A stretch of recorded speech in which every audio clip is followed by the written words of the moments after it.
In the heart of Asia, where endless plains met the sky, a legend was born. His name was Temujin, destined to become Genghis Khan, the oceanic ruler.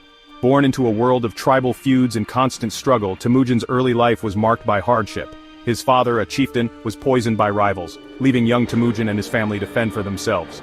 This brutal introduction to the realities of power forged a steely resolve within him. Temujin possessed a keen mind for strategy and an unyielding ambition. He understood that unity was the key to survival and power in the fractured Mongol world. Through cunning alliances and decisive victories against his enemies, he united the Mongol tribes under his banner. In 1206, at a gathering known as the Kurultai, Temujin was proclaimed Genghis Khan, the Great Khan of all Mongols. This marked the birth of an empire that would forever alter the course of history. Genghis Khan's vision extended beyond tribal skirmishes. He dreamt of a world united under Mongol rule. With unmatched leadership and a disciplined army, he set out to make this vision a reality. He instilled in his warriors a strict code of loyalty and discipline. He valued merit over lineage, promoting soldiers based on skill rather than birthright. This meritocratic system became a cornerstone of the Mongol war machine. The Mongol army, often described as a tide of horses, was a force unlike any other. At its heart were the mounted archers, the backbone of the Mongol war machine. These warriors were masters of their craft. They could fire arrows with deadly accuracy while riding at full gallop, raining destruction upon their enemies. The Mongols were also masters of logistics and adaptability.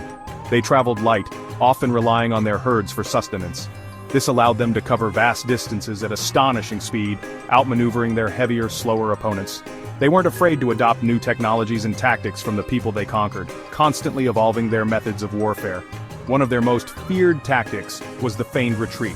They would pretend to break ranks, drawing the enemy out, only to turn on them with renewed ferocity. This tactic played on their enemies' expectations, turning their overconfidence into a deadly trap. The Mongols also mastered the art of siege warfare. They were quick to adopt new technologies such as gunpowder and catapults from the Chinese and Persians. These advancements, combined with their strategic brilliance, allowed them to conquer even the most heavily fortified cities. The Mongol conquests were swift and brutal, but they were not driven solely by bloodlust.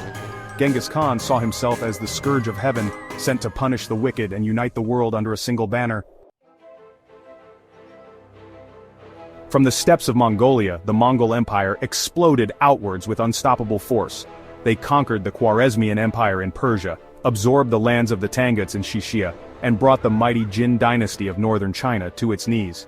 Genghis Khan's successors continued his legacy of conquest, pushing the boundaries of the empire even further. Under Ogedei Khan, Genghis Khan's chosen heir, the Mongols completed the conquest of the Jin dynasty and pushed westward, their armies reaching the plains of Hungary. The Mongol Empire at its zenith stretched from the Pacific Ocean in the east to present-day Poland and Hungary in the west.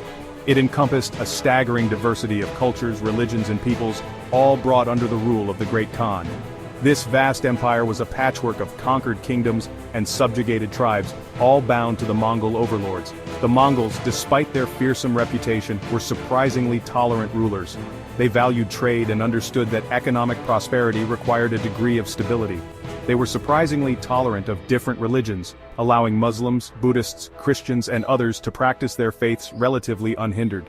This tolerance, combined with their emphasis on trade, ushered in a period of unprecedented cultural exchange and economic prosperity across Eurasia, known as the Pax Mongolica. The Mongols, children of the steppes, became the unlikely inheritors of the ancient Silk Road. Under their rule, the ancient trade routes, once plagued by bandits and political instability, were revitalized. The Mongols provided safe passage for merchants and travelers, allowing goods, ideas, and innovations to flow freely from east to west. Caravans laden with silk, spices, and porcelain from the Far East traversed the empire, reaching markets in Europe and the Middle East. The Pax Mongolica led to a golden age of cultural exchange.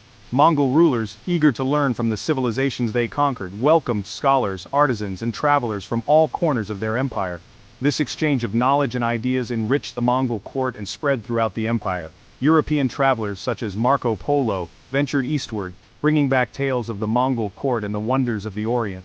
These accounts, though often exaggerated, sparked European curiosity about the East and fueled a desire for trade. The Mongol Empire, inadvertently, played a crucial role in bridging the East and West, fostering a period of unprecedented interconnectedness. Section 5. The Law of the Great Khan. The Mongol Empire, vast and diverse, needed more than just military might to hold it together. Genghis Khan, a shrewd statesman as well as a brilliant military strategist, understood this well.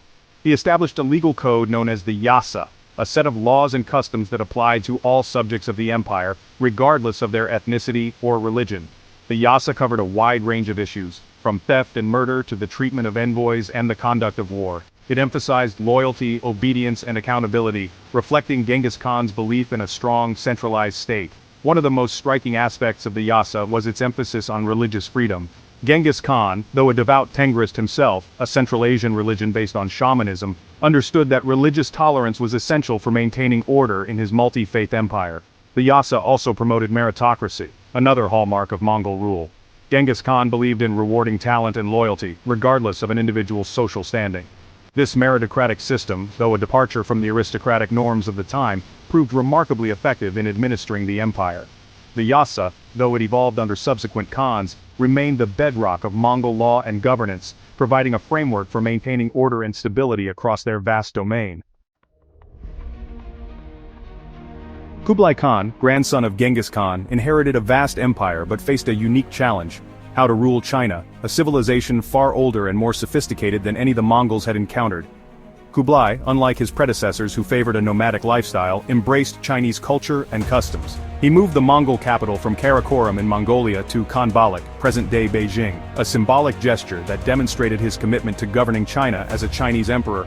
He declared himself the founder of the Yuan dynasty, adopting the Chinese dynastic title and presenting himself as a legitimate heir to the mandate of heaven, the divine right to rule. Kublai, a shrewd politician, understood the importance of appeasing his Chinese subjects. He reformed the Mongol administration, incorporating Chinese officials into the government and adopting many aspects of the Chinese bureaucratic system. He patronized Chinese arts and literature, further legitimizing his rule in the eyes of the Confucian literati. Kublai's reign marked a period of great prosperity and cultural flourishing for China. His patronage of trade and infrastructure projects, such as the expansion of the Grand Canal, facilitated economic growth and connected the different regions of his vast empire. However, Kublai's attempts to conquer Southeast Asia and Japan ended in costly failures, draining the Yuan treasury and weakening his grip on power. The Mongol Empire, despite its vast size and power, was not immune to the forces of fragmentation. The seeds of its decline were sown even as it reached its greatest extent. The vast distances and cultural differences within the empire made centralized rule increasingly difficult. Succession disputes, a recurring problem throughout Mongol history, became more frequent and destabilizing. The Mongol tradition of dividing the empire among the sons of the Great Khan, though intended to prevent conflict, often had the opposite effect. These divisions created rival khanates, each vying for power and influence. The Ilkhanate in Persia, the Golden Horde in Russia, the Chagatai Khanate in Central Asia, and the Yuan dynasty in China, though nominally united under the Great Khan, increasingly acted independently, pursuing their own interests. This fragmentation weakened the empire as a whole, making it vulnerable to internal rebellions and external threats. The Mongols, who had once prided themselves on their military prowess, faced increasing resistance from their subjects. The Yuan dynasty in China faced growing resentment from the native Chinese population who chafed under Mongol rule. Uprisings, fueled by economic hardship and resentment of foreign rule, became more frequent and difficult to suppress. The Mongol Empire, though it eventually fragmented and faded into history, left an indelible mark on Eurasia. Their conquests redraw the political map of the continent, leading to the rise of new empires and dynasties. The Pax Mongolica, despite its brevity, had a profound impact on global trade. It facilitated the exchange of goods, ideas and technologies across Eurasia, contributing to the growth of knowledge and interconnectedness. The Mongol legacy is complex and multifaceted. They were undoubtedly ruthless conquerors, responsible for widespread death and destruction. But they were also pragmatic rulers who fostered trade, religious tolerance, and cultural exchange. Their empire, though ephemeral, served as a bridge between East and West, leaving an enduring impact on the course of world history. Their military innovations, particularly their mastery of cavalry warfare and siege tactics, influenced military thinking for centuries to come.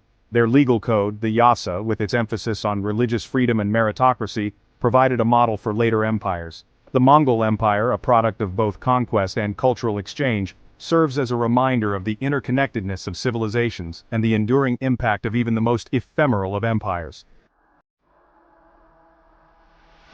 The Mongol Empire stands as a testament to the power of human ambition and the enduring legacy of even the most transient of empires. From the steppes of Central Asia, they forged an empire that spanned continents, leaving an indelible mark on the course of history. Their story is a cautionary tale of the rise and fall of empires, a reminder that even the mightiest of empires are not immune to the forces of time and change. Yet the Mongols were more than just conquerors. They were builders and unifiers, cultural patrons and innovators. They connected East and West, ushering in a period of unprecedented cultural exchange and economic prosperity. Their legacy, though complex and often contradictory, continues to shape our world today. The echoes of their horses' hooves still resonate, reminding us of the enduring power of ideas, innovation, and the interconnectedness of humanity.